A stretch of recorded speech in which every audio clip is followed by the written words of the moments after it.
Sabaïdi, mesdames, messieurs, bonsoir. Merci de nous rejoindre pour cette édition en français de la TNL. Nous sommes 22 juin 2016. Commençons tout de suite par l'ouverture du Forum écotourisme ASEAN à Parcé, province de Champasak.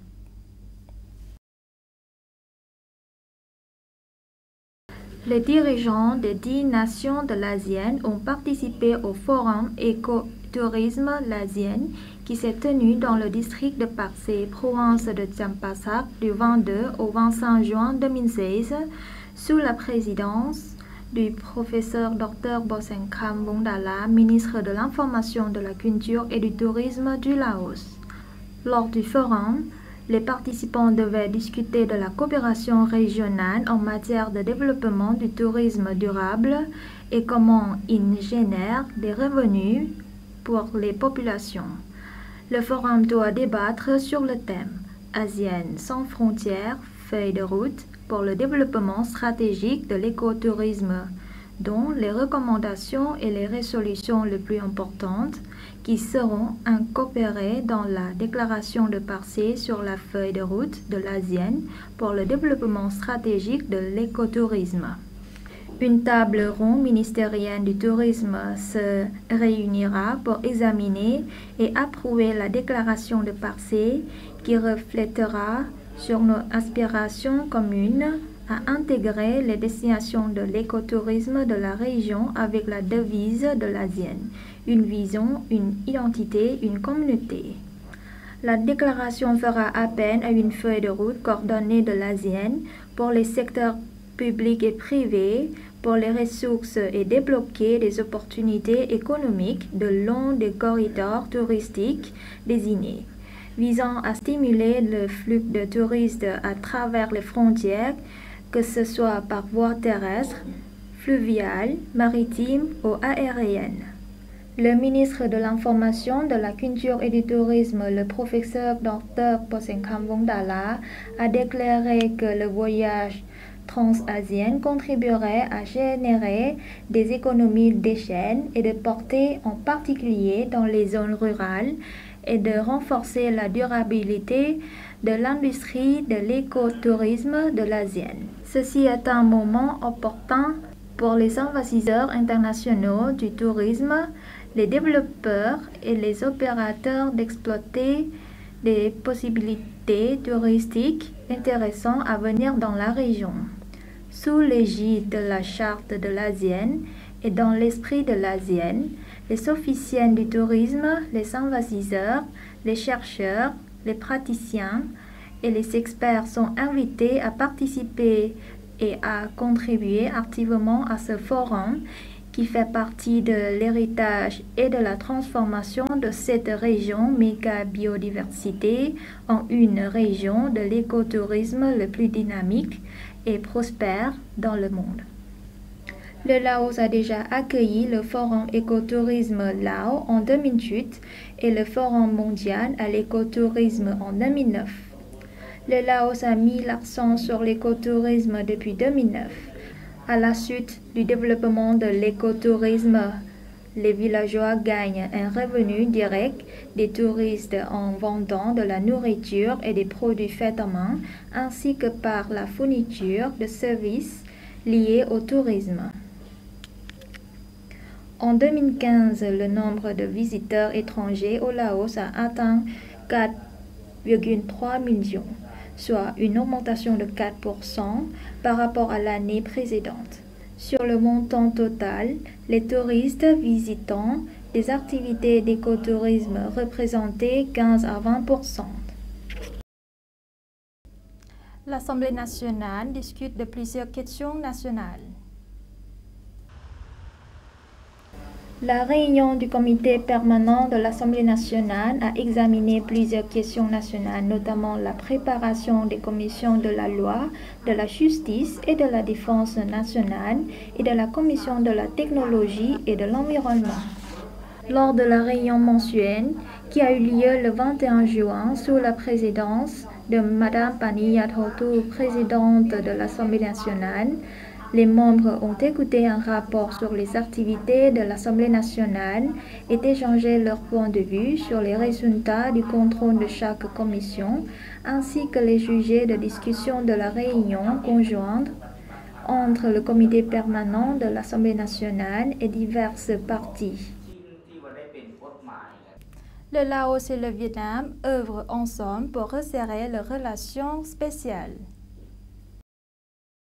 Le secrétaire général du Parti communiste du Vietnam, M. Nguyen Phu Trong, a reçu le 20 juin à Hanoï une délégation militaire lao conduite par le général Chantsamon Chantnyalat, ministre de la Défense en visite de travail au Vietnam.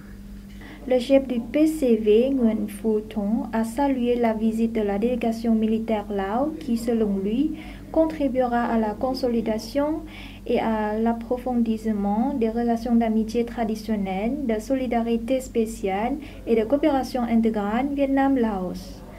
Appréciant les acquis remarquables obtenus par le Laos durant ses 30 ans de revenus, M. Nguyen Phu Trong s'est dit convaincu que sous la direction du Parti populaire révolutionnaire lao, le peuple et l'armée lao parviendraient à une nouvelle avancée et réaliseraient avec succès les résolutions du 9e congrès national du parti.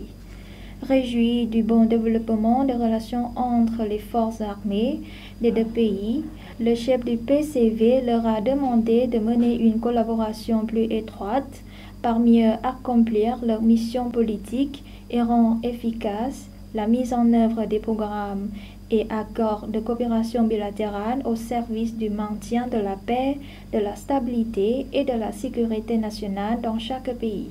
Les ministères de la Défense des deux pays devraient renforcer leur coopération dans l'édification des frontières pacifiques, stables et propices à un développement durable, a insisté M. Nguyen Phu Trong. Pour sa part, le ministre lao de la Défense, M. Chantsamon Chantnyalat, a félicité le Vietnam pour ses réalisations sociales et économiques enregistrées ces derniers temps, avant de remercier le parti, l'État et le peuple vietnamien d'avoir soutenu le peuple lao durant son œuvre d'édification nationale. Il a aussi affirmé que le parti, l'État et le peuple lao ouvraient toujours, de concert avec le Vietnam, pour consolider et promouvoir les relations spéciales Vietnam-Laos dans l'intérêt des deux peuples, pour la paix, la stabilité et la prospérité dans la région comme dans le monde. Une délégation du Parti communiste chinois visite au Laos. Une délégation du Parti communiste chinois conduite par M.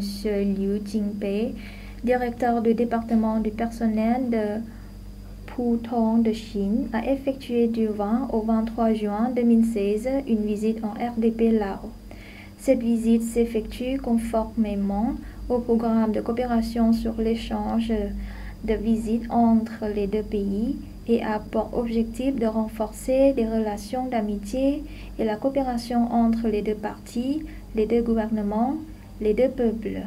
Au cours de la visite, M. Liu Jingpei a eu un entretien avec Mme Sunthorn Sainyatak, chef du comité des relations extérieures du PPRL. La délégation a hautement apprécié les résultats de la mise en œuvre du plan de coopération durant les dernières années, particulièrement la réussite de la coopération sur la réforme du pays, de la gestion et de l'administration du pays, ainsi que sur la réduction de la pauvreté dans l'ensemble du pays. La délégation du Parti communiste chinois a également participé au séminaire pour échanger leurs points de vue avec les dirigeants de divers ministères lao, l'équipe de travail de la recherche du plan national et l'Institut national des sciences sociales visant à échanger les expériences et à renforcer la coopération. Journée de lutte contre la dengue. La lutte contre la dengue est une priorité de santé publique dans toute la région, notamment dans la province de Borneo. Le nombre de nouveaux cas est en augmentation année après année. Pour lutter contre la dengue, chacun peut agir en adoptant des mesures de lutte contre les moustiques, lutte antivectorielle, et en favorisant une prise en charge rapide dès apparition des symptômes, il est possible de réduire le nombre de nouveaux cas et de prévenir les cas graves. Suite de l'actualité nationale en bref et en images. À l'occasion du 20e anniversaire de la création du magazine Putain Passason, le département des médias de l'Assemblée nationale a organisé le 20 juin 2016 une réunion pour marquer cet événement. La séance s'est déroulée en présence de Mme Suansuvan Vignakir, secrétaire de l'Assemblée nationale, des chefs et chefs adjoints des départements et des fonctionnaires concernés. Ce magazine trimestriel a été créé en 1986 pour diffuser la ligne politique du parti, la constitution, les lois et les activités de l'Assemblée nationale. L'ouverture des examens de 2 jours pour les élèves de la 7e année du secondaire de l'ensemble du pays pour l'année scolaire 2015-2016 a été organisée le 21 juin 2016. Pour cette année, le département de l'enseignement secondaire du ministère de l'Éducation et des Sports a mis en place 271 centres d'examen avec la participation de 58 090 lycéens. Les 4 matières soumises aux examens sont la littérature, les mathématiques, la physique et l'histoire. Les fonctionnaires et les étudiants de l'Institut national de la politique et de l'administration ont participé le 21 juin 2016 à Vientiane à la conférence sur le thème de renforcement de la capacité du parti. Elle a été animée par M. Liu Jingpei, chef du département du personnel Pudong de la République populaire de Chine. Au cours de cette conférence, les participants ont entendu la théorie et les expériences du Parti communiste chinois dans la création du pouvoir du parti et du renforcement du rang du parti dans tous les domaines. L'orateur a aussi parlé du 13e plan quinquennal et les 5 concepts dans le développement de la Chine, la coordination, l'environnement vert, l'ouverture de la porte vers l'extérieur et les intérêts communs.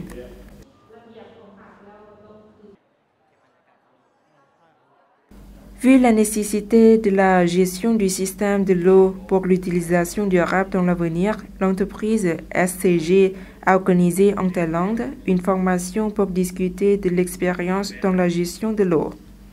Cette formation s'est déroulée en présence de M.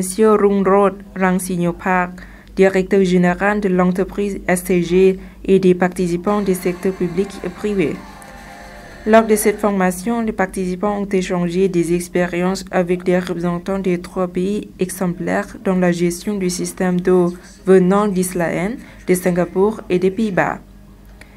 Ils ont aussi acquis les connaissances dans la gestion d'eau, notamment les moyens d'économiser l'eau, de recyclage d'eau usée et autres.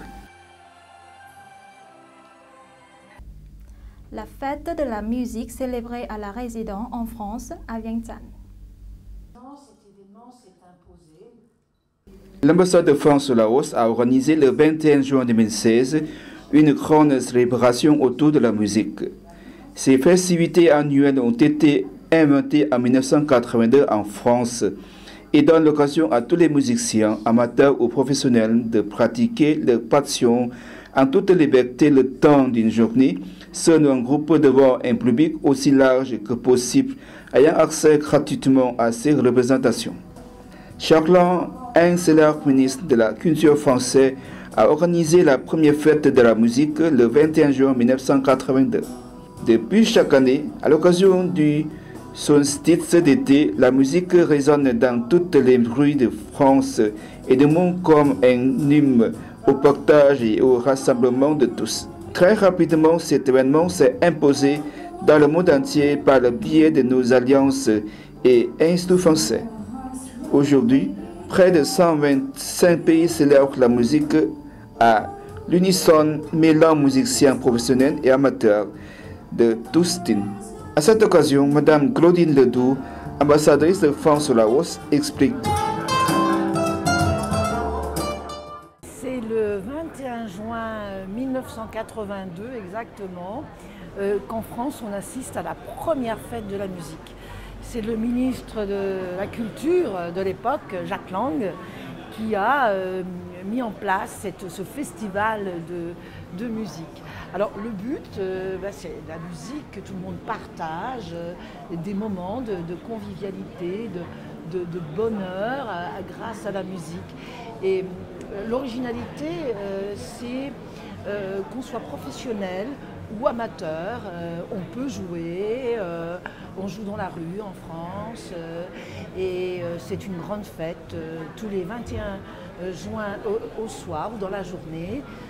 Il y a une fête autour de la musique. Les gens sortent, vont dans la rue, écoutent des concerts organisés, mais aussi des gens qui spontanément vont dans la rue pour jouer de la musique. Voilà, c'est un partage, une communion autour de la musique.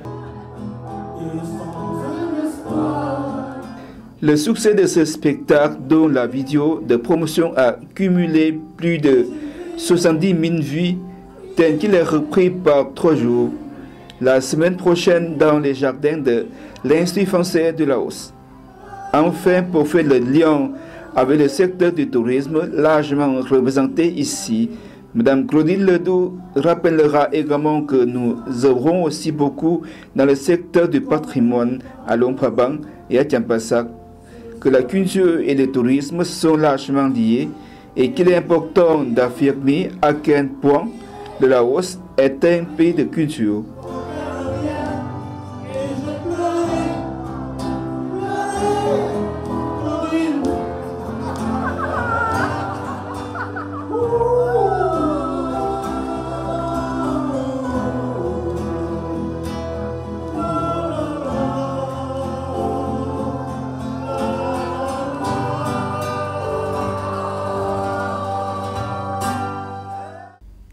Voilà, c'est la fin de cette édition.